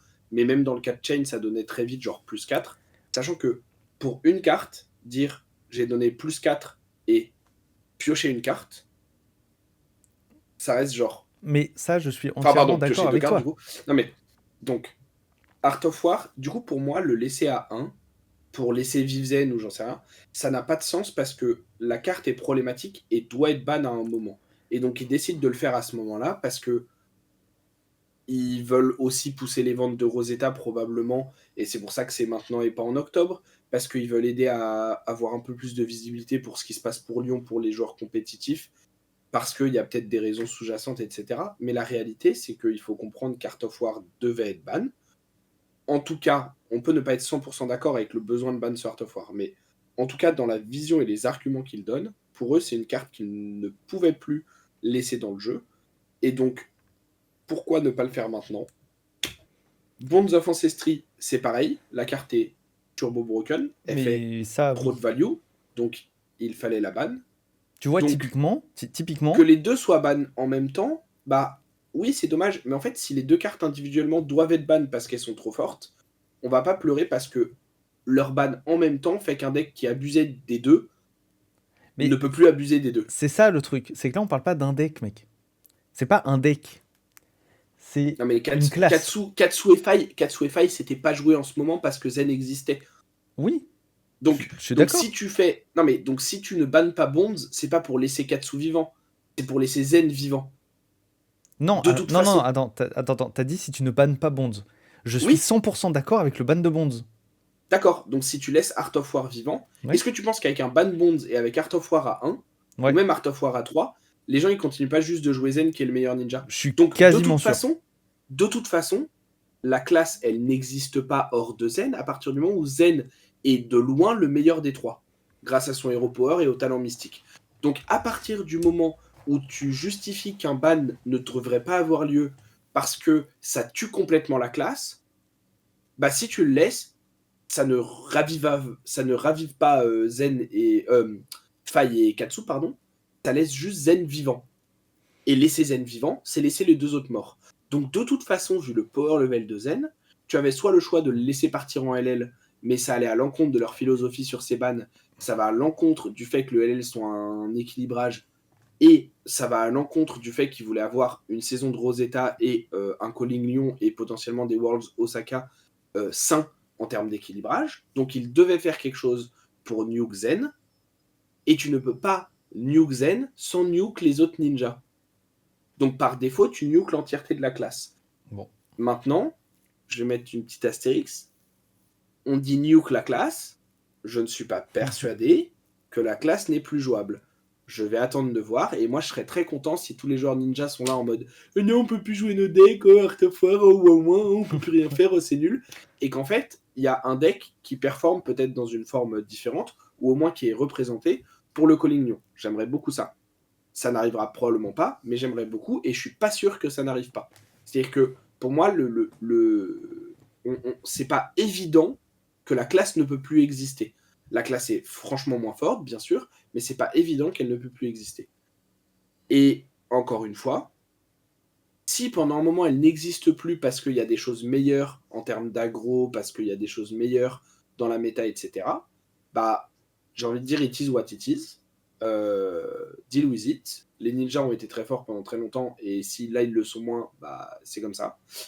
Et encore une fois, je pense que les aggros ne devraient pas avoir accès à ce genre de power play sans setup, ou sans très peu de setup, qu'avait Zen. Et encore une fois, c'est pas juste la faute à Art of War toute seule ou à Bonds tout seul. C'est une combinaison de Art of War, Zen, les bots traversent le pouvoir héros, le talent mystique, les chi, les machins. Et en réalité, c'est un tout. Mais encore une fois, comme c'est un tout, quand tu bannes un élément, tu laisses forcément Zen comme le meilleur ninja puisqu'il a accès aux autres. Et que Katsu n'a pas traverse, que Fai n'a pas traverse. Donc si tu bannes juste Art of War, bah Katsu il peut jouer Bones, mais Zen aussi, et Zen il peut le tutor comme il veut. Bon, bah on joue toujours Zen en fait. Si tu bannes juste Bones, bah ouais, ok, Katsu il peut jouer Art of War et Fai aussi, mais Zen il peut jouer Art of War et tuto ce qu'il veut, et créer un crouching dans sa main pour Art of War, et il est trop fort. Bah donc on joue Zen. Donc en fait, pour moi, tu vois, ils ont pas nuke la classe, ils ont nuke Zen, mais Zen était tellement devant dans la classe que par défaut, si tu nuke Zen, enfin, en fait, tu ne peux pas faire que Zen ne soit plus vraiment jouable comme il le souhaite, et qu'un autre ninja soit bien meilleur et reste compétitif. Donc, il faudra juste sortir des spécialisations ou des cartes ninja draconiques dans un prochain set pour aider à prendre un second souffle et à reprendre une identité ou des lignes de combo ou des lignes de play. Et encore une fois, c'est fine si pendant 3 mois, Ninja, compétitivement, n'est pas viable. Mais tu vois, je préfère cette version-là. Je préfère l'explication, chose que tu ne m'avais pas dit avant, je préfère l'explication de bah ouais, mais en fait, ils étaient obligés de nuke Zen, et c'est vrai qu'en nuke en Zen, et ben du coup, ils nuke Ninja. Tu peux pas ne pas, mais tu peux pas ne pas nuke ouais, mais ça, Ninja en nuke en Zen. Ouais, mais tu vois, alors c'est potentiellement mon côté salé et mon côté d'élu qui fait ça, mais j'avais pas vu ça sous cette forme. Ah oui, parce du que coup, je suis pour moi, avec ça toi. c'est assez évident. Enfin, du coup, je l'ai pas reprécisé, mais pour moi, c'était assez évident que Zen étant de très loin le meilleur ninja de par son kit et son talent, tu ne peux pas nuke Zen et l'empêcher d'exister compétitivement et garder un ninja viable compétitivement. Parce qu'encore une fois, si tu laissais Bonds ou Art of War, il n'y avait pas de raison de jouer Katsu ou Fai au-dessus de Zen. Tout comme actuellement, Full Power, il n'y en avait pas. Et tout comme actuellement, je suis pas sûr qu'il y ait des raisons de jouer Fai ou Katsu au-dessus de Zen. Peut-être Fai parce qu'il est un peu plus consistant. Et encore, je suis pas 100% sûr que Fai soit au-dessus de Zen, même sans Art of War et Bonds, tu vois. Non, je pense pas. Parce que Zen, il a quand même accès à genre Chase the Tail, à Molinki, à Aspect of Body, enfin le truc rouge là qui... D'ailleurs, c'est ça, Aspect of Body Tiger. Ouais, voilà. Tu vois, genre, en fait, il a toujours accès à des excellentes cartes, il a toujours accès à un Hero Power fumé, il a toujours accès à Traverse, il a toujours accès à du power level pas ultra loin en termes de maths de Art of War, moindre parce que t'as pas le garde draw, mais en termes de plus 1 et tout, avec Roar of the Tiger, avec Ancestral Harmony, avec des lignes Tiger un peu plus poussées et tout. Et donc je pense qu'il n'y a pas vraiment de raison de jouer Faille ou Katsu au-dessus de Zen. Et ça montre bien le problème qu'ils avaient. Et pour moi, encore une fois, ces bans-là, ils arrivent dans un contexte où, effectivement, ils nuke une classe, de par le nuke d'un héros, mais c'était nécessaire du point de vue compétitif de la saison en cours, c'était nécessaire du point de vue de la philosophie de design qu'ils souhaitent pour le prochain set, pour l'avenir, etc. Et donc, en fait, t'aurais jamais eu de meilleur moment. Tu vois, à la limite, oui, tu pouvais accepter que tu avais encore 3 mois de Zen broken qui niquait la méta des Worlds et de Lyon et de Osaka et de machin. C'est vrai que ça, non. Et dans 3 mois, tu sortais un expansion slot pour Katsu et un pour Faille. Et tu bannais Art of War et Bonds of Ancestry pour pas que ce soit turbo broken. Bah, je pense que ça aurait été moins bien. Parce que ça veut aussi dire que potentiellement, ils font pas cette banlist maintenant. Donc on a une saison avec Zen qui est ultra broken, Kano qui, s'il a toujours cet homme post-Rosetta, est probablement turbo broken. Et donc on est dans un setup qui est vraiment pas ouf, tu vois. Et honnêtement, même si ça fait chier pour les joueurs ninja, et même si ça fait un petit peu chier du point de vue de on veut se spécialiser dans une classe, etc., bah je préfère largement qu'ils fassent ces bans maintenant avec les arguments qu'ils nous donnent et la philosophie qu'il y a derrière, plutôt que de se pourrir encore 3 mois avec Zen avant qu'il parte LL, et de faire les bans à ce moment-là parce qu'on aura print une carte pour Katsu ou pour Faille, tu vois. Et encore une fois, tout ça, et ce côté entre guillemets salé, et ce côté ça nuke ninja, et du coup, la ban serait mauvaise à cause de ça, faut bien se rappeler que c'est dans le cas où ça nuke réellement ninja. Ce qui est honnêtement quand même difficile à prédire je pense et à que être si, quand assuré. même. Pour moi, là, tout de suite, oui, c'est quand même bien nuke. Après, à voir si on va réussir à sortir sortir quelques listes qui sortent de terre comme ça difficilement. Kasaya, ça reste une excellente carte. Shuko, ça reste une excellente carte. Traverse, ça reste une excellente carte. Le Hero Power de Zen reste une excellente carte. Chase the Tail, si tu joues des Tigers, reste une excellente carte. La ligne Surging Strike, Whelming, Mugenshi, Lord of Wind, ça reste pas mauvais. Encore une fois, dans un contexte où la méta se ralentit aussi, tu vois. Genre là, on parle plus d'un Zen qui te fait des tours à 40, mais on parle de genre Dashayo qui fait des tours à 25, en côté un peu high roll, tu vois. Même si Dashayo peut faire un peu plus, et voilà, mais c'est quand même un cran en dessous de ce que Zen fait. Donc peut-être que des lignes Surging Strike, Whelming, Mugenshi, ça suffit. Il y a une nouvelle carte qui est pas incroyablissime, mais il y a une nouvelle carte qui aide les lignes de combo aussi pour Katsu dans Rosetta. Il y a peut-être, j'ai pas compté les chiffres, mais il y a peut-être une autre expansion slot ninja qu'on n'a pas encore vu, qu'on verra demain avec l'ouverture à Tempa Bay. Il y a Aurora qui arrive, qui va remonter aussi peut-être d'un cran les agros. Pour Zen, Kasaya, si la méta se dirige vers beaucoup de runechant avec potentiellement des OTK, Viscerai et Florian pour contrer une méta qui se ralentit, bah Kasaya c'est extrêmement fort. Donc je suis vraiment pas sûr qu'il y ait zéro argument à jouer Ninja. Et surtout, je suis vraiment pas sûr qu'il y ait 100% d'arguments pour dire que Ninja est mort après ce ban-là. Parce que je pense qu'il y a encore des choses fondamentalement fortes que les ninjas sont capables de faire, surtout Zen, avec son Hero Power, et qu'ils ont encore accès à des cartes qui sont fortes. Donc on verra. Mais j'ai pas forcément envie d'avancer énormément cet argument de oh la classe a été nuke donc c'est pas forcément un super timing de ban, alors que je pense au contraire que c'est un très bon timing de ban, non seulement parce qu'il était important, mais aussi parce qu'il est expliqué, logique et cohérent. Ça c'est vrai qu'au moins c'est le bon point. Je suis pas sûr que l'argumentaire est bon. LSS quand ils bannent des cartes comme ça, c'est vrai qu'au moins ils font des beaux argumentaires. Bah, encore une fois, allez lire l'article. Genre le passage sur Art of War et sur pourquoi Blood Rush Below est pas ban, je suis désolé, moi je suis complètement d'accord. Blood Rush Below, à l'heure actuelle, il n'y a pas de moyen de cheat la carte que tu discardes. Tu discardes tout le temps une carte. Alors, le seul un peu contrepoint de ça, c'est quand tu discardes spécifiquement Beast Within parce que ça se remplace. Mais c'est une interaction un peu bizarre entre deux cartes que tu n'auras pas tout le temps, et l'interaction est genre dans le deck de par ailleurs avec d'autres cartes qui discardent que Blood Rush. Alors que Art of War, comme il l'explique, il y a eu par le passé et de plus en plus maintenant, et il y en aura dans le futur en termes de design s'ils veulent pas se restreindre, des cartes qui permettent de cheat la baniche d'Art of War. C'est vrai que moi, personnellement, le truc qui me fait me rassurer un peu, mais ça, c'était après, ça, c'est en cours de digestion du sel, c'est que je me dis qu'ils essayent de faire un peu comme on les voit faire maintenant depuis quelques années, comme on a vu par exemple avec la tunique, qui, quand bah, potentiellement, toi, je sais pas si, je crois que tu as commencé à jouer un peu aussi quand même avant moi, mais moi, par exemple, quand j'ai commencé à jouer, et c'était un problème pour beaucoup de joueurs, de dire, si vous voulez jouer à Flesh and Blood, il vous faut absolument une Fjelden tunique. C'était le torse le plus joué du jeu à ce moment-là. C'était le torse que tout le monde devait avoir pour jouer compétitivement. Aujourd'hui, c'est un torse qu'on voit plus si souvent. Pourtant, c'est un test générique, parce que c'est un torse générique, et pourtant, en fait, au fur et à mesure de l'extension, LSS a sorti des torses spécifiques à des classes, en fait. Mm. Et en vrai, Qui permettent de mieux les équilibrer. c'est ça qui Genre permet de de faire mieux des les options équilibrer, en fortes, fait. mais qui fonctionnent mieux Par avec la classe. classe, et qui du coup, enfin, tu vois, il y a probablement des trucs qui seraient cassés avec X ou Y torse si on le sortait de sa classe Mm. et qu'on le mettait en générique. C'est ça. Sauf Donc, que comme c'est en classe, ils peuvent faire tout ce qu'ils veulent en termes de design à côté, tant que c'est pas dans cette classe-là. du coup, je me dis que. Alors, par contre, non, ça, je vais enlever directement. Dites-le en commentaire si vous n'êtes pas d'accord. Mais j'ai vu des choses, des gens qui disent que Ancestral Harmony, ça revient à faire Art of War. Non, Non. vraiment pas.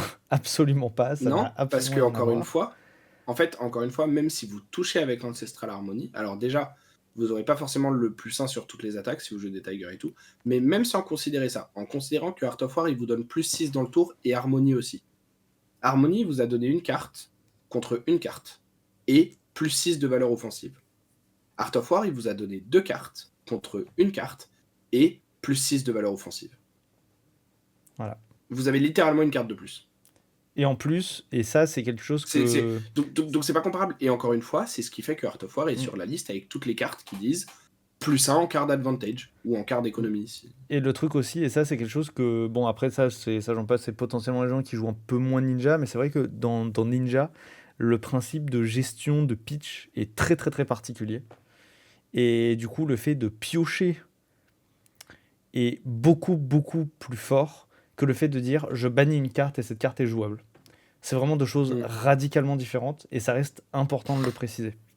Donc une carte qui est bannie ne peut pas être pitchée, donc potentiellement ça peut te donner des plays et des tours un peu bizarres. Et encore une fois, Ancestral Harmony, c'est une carte qui a des restrictions en termes de deck building quand même, Oui.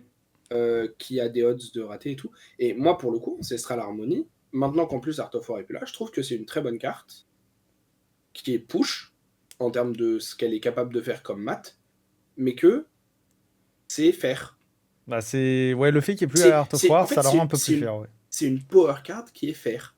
Art of War, c'est une power card qui est unfair. Ouais. Et pour moi, entre guillemets, ça se limite à ça. Et Blood Rush, encore une fois, Blood Rush, c'est pour moi une carte qui, à l'heure actuelle, est pas loin d'être unfair, mais c'est une power card qui est encore au stade d'être fair, je trouve. Elle est vraiment pas loin. Et Codex est vraiment pas loin. Codex. Mais c'est des cartes qui, pour moi, sont encore au stade d'un power level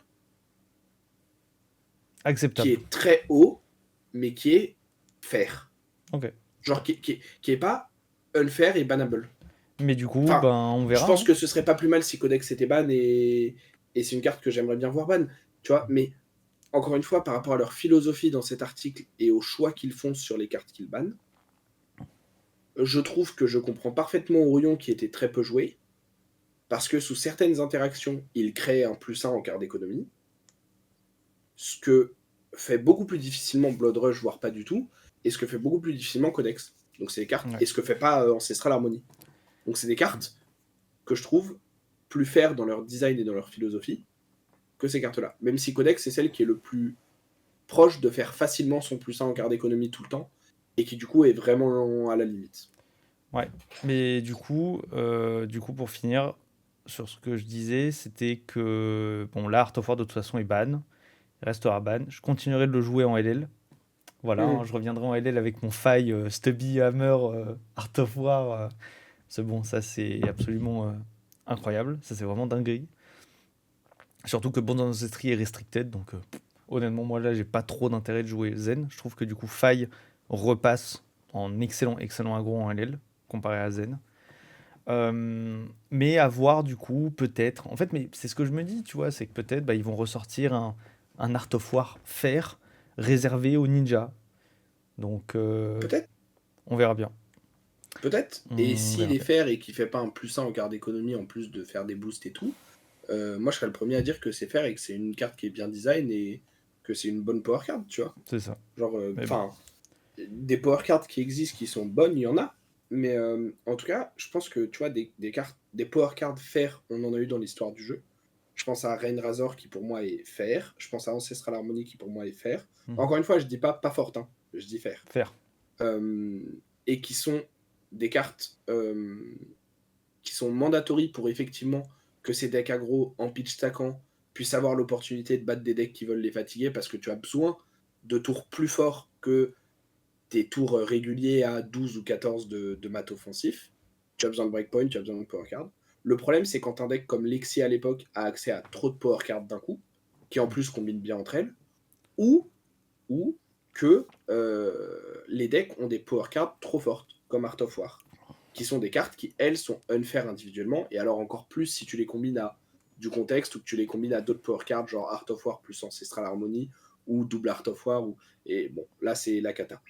Je finirai juste sur un truc, et après on pourra clôturer cet épisode qui, je pense, est déjà bien long, mais en même temps, la ban est très longue et il y a beaucoup de choses à en dire. Je pense c'est, enfin, tu vois, c'est vraiment un T'as vu, changement j'ai pas pleuré, fondamental. hein. C'est bien. Mais tu vois, je pense que c'était important aussi de faire un épisode long Ouais. parce que c'est un changement qui est assez fondamental pour le jeu et qui va servir de base aussi avec Rosetta pour Ouais. la méta à venir pour Je trouve un bon honnêtement, moment et notamment pour la méta des Worlds. je Donc je pense trouve que c'était de toute honnêtement, façon important de. c'est la première fois que je vois une banlist aussi impactante. Et pourtant, il y en a eu des banlists, on a fait beaucoup d'épisodes sur des banlists. Bah en vrai, Celle-là alors cible des choses très spécifiques, et pourtant, elle tu est vois, tellement impactante sur la méta, en c'est... fait, je trouve qu'elle est impactante, mais entre guillemets uniquement, enfin c'est déjà beaucoup, mais uniquement parce qu'elle nuke le meilleur deck. Et du coup, ça va, en fait, ça fait tout un tas de dominos Ouais, c'est ça. qui vont bouger. Mais en vrai, la banlist, elle touche pas à Enigma, elle touche pas à Nu, elle touche pas à Victor, elle touche pas à tous ces decks-là, tu vois, qui sont des decks qui étaient déjà des bons decks, elle touche pas à Azalea. Et du coup, tu vois, en fait, c'est-à-dire que la banlist ne banne uniquement des cartes pour le meilleur deck en place, ou un des meilleurs decks en place, parce qu'il y avait déjà des arguments que c'était peut-être Nu.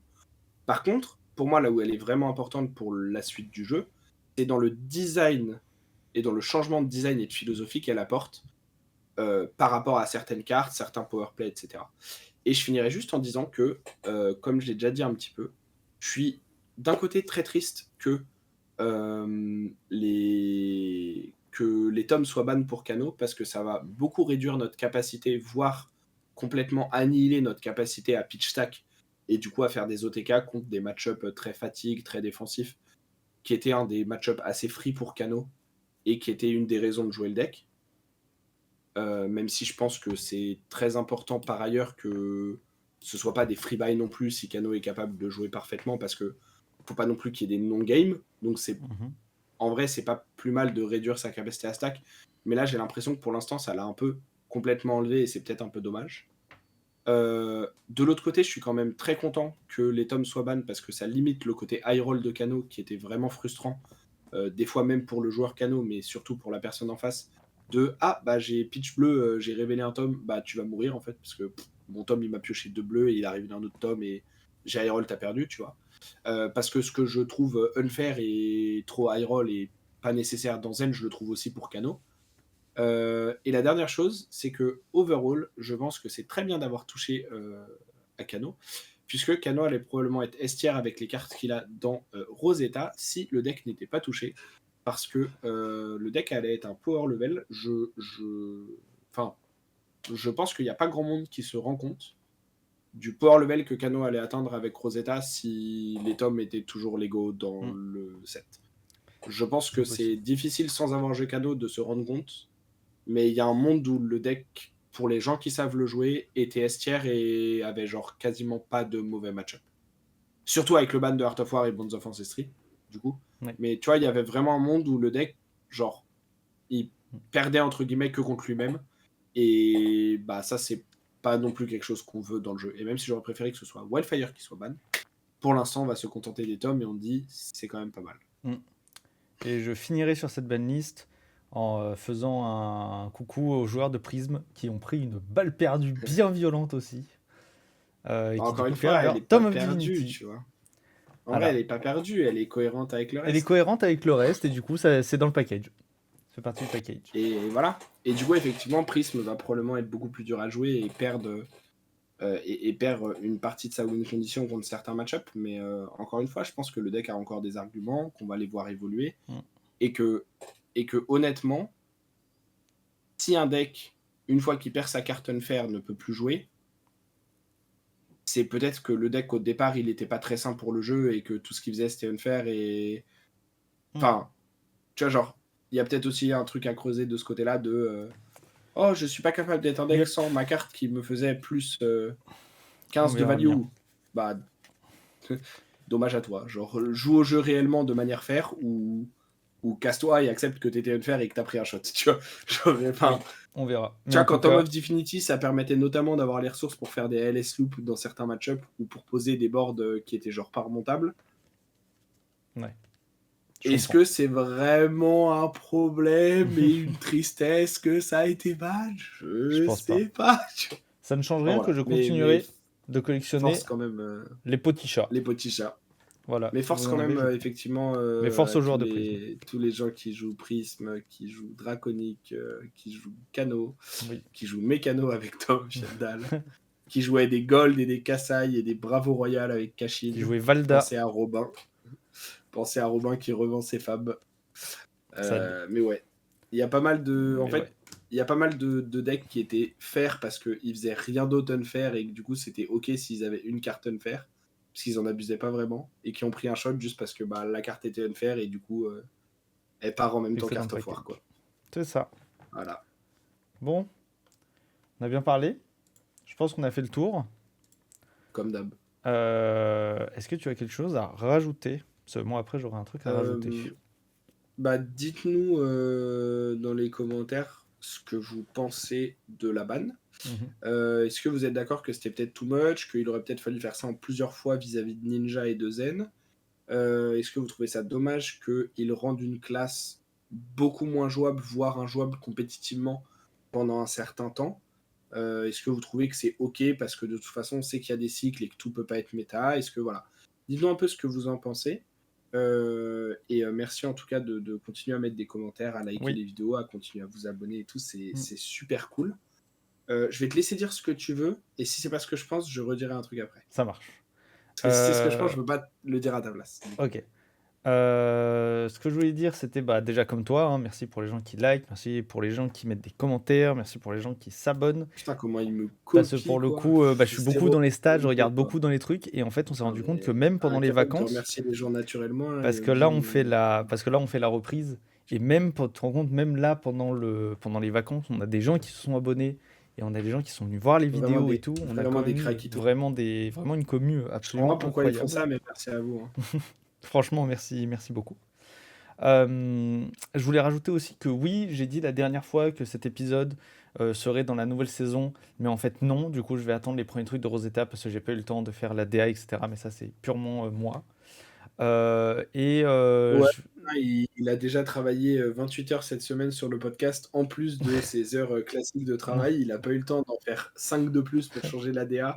Oh là là. Mettez des pouces vers le bas dans les commentaires pour Night, pour dire qu'il ne travaille pas assez là. Et sinon, je rajouterais juste que j'aimerais vraiment qu'on commence à faire plus de trucs, genre des gameplays comme on en a parlé.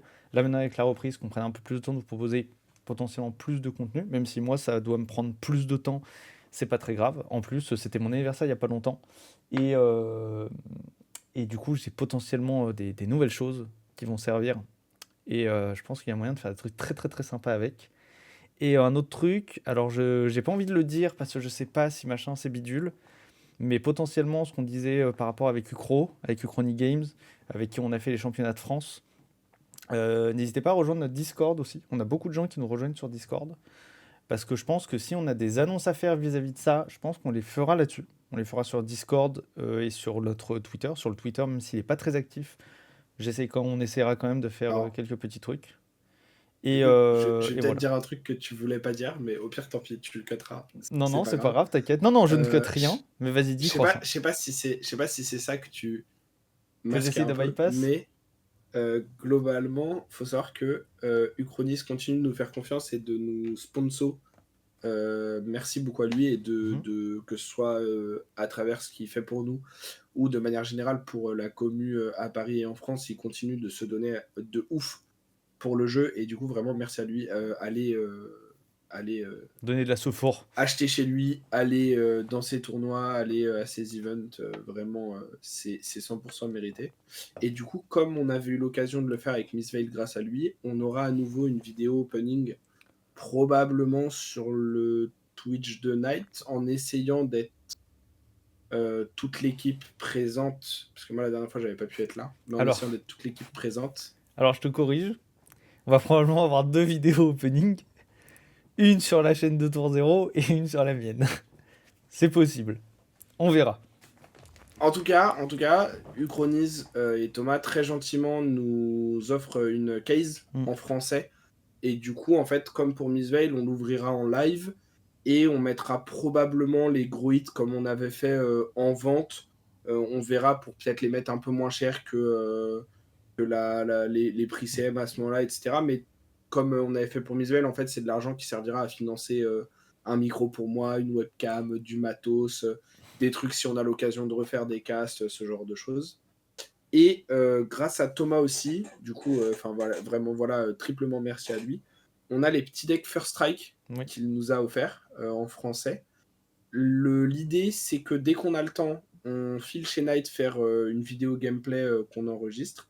Et c'est possible, comme a dit Night, suivez le Discord, suivez le Twitter. C'est possible qu'à l'issue de cette vidéo, on fasse gagner un deck de chaque de First Strike qu'on viendra de montrer en action en gameplay. C'est possible. C'est possible. Voilà. Donc, là, de toute façon, en fait, maintenant, grâce à Uchro, on a l'opportunité de faire pas mal de contenu en dehors du podcast, surtout au moment où une extension sort, entre de l'ouverture, du gameplay et tout. Donc là, on va essayer d'en profiter au maximum parce qu'on n'avait pas fait tout ce qu'on voulait sur Miss Veil. Mais du coup, restez vraiment à l'affût parce qu'entre des potentiels giveaways, entre des vidéos supplémentaires, des trucs qui changent un peu d'habitude, ça devrait être un moment d'activité pour la chaîne au-dessus de la moyenne un petit peu. Et puis évidemment, comme toujours, la vidéo review qui sera là. On vous en a parlé normalement la semaine dernière ou la semaine d'avant. La semaine dernière, on l'a évoqué. On ne sait pas exactement à quel moment elle pourra sortir. C'est un peu flou quand est-ce qu'on va trouver le temps de l'enregistrer. On essaiera de la sortir le plus tôt possible. Et je sais qu'au pire, je m'arrangerai pour... voilà. S'il faut que je rush le montage comme un fou une nuit pour la sortir dans les temps et que je peux le faire, je le ferai.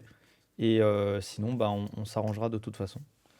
Donc, mais en tout cas, voilà, la vidéo sera faite, on la fera parce qu'on le fait toujours, on kiffe ça et a priori, vous, c'est un format qui vous plaît beaucoup aussi.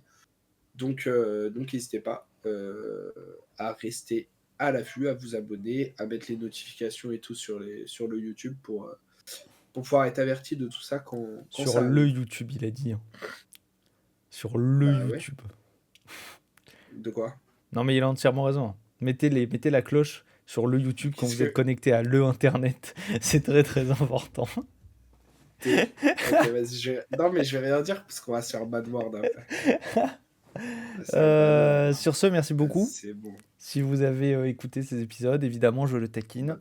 Et possiblement des lives parce que en plus, moi, il faut que je réapprenne une classe. Donc, il faut que je réapprenne à jouer Runblade. Je vais te coacher sur Wizard et PDP il va te coacher sur Runblade. Runblade, j'ai déjà joué Chain, donc ça va, j'ai les mécanismes, mais ça fait tellement longtemps que je ne l'ai pas joué. Donc, Chain, c'est broken. Et Chain, voilà. Chain, le seul héros du jeu qui joue avec 2 mains simultanément. Bref, est-ce que tu as quelque chose à rajouter? Non. Non. Et bah du coup, je pense qu'on va faire des bisous. Tout le monde. Mettez un like, mettez des commentaires. Continuez à venir nous voir quand on se voit IRL. C'est toujours hyper agréable voilà, plein de gens que je connaissais pas, notamment à Amsterdam, qui étaient là, «Eh, salut Nightcrash!» J'étais en mode, qui es-tu? Et enchanté, et j'étais ravi de le faire à chaque fois. Donc, bisous tout le monde. Merci d'avoir écouté cet épisode, et on se dit à la semaine prochaine. Des bisous!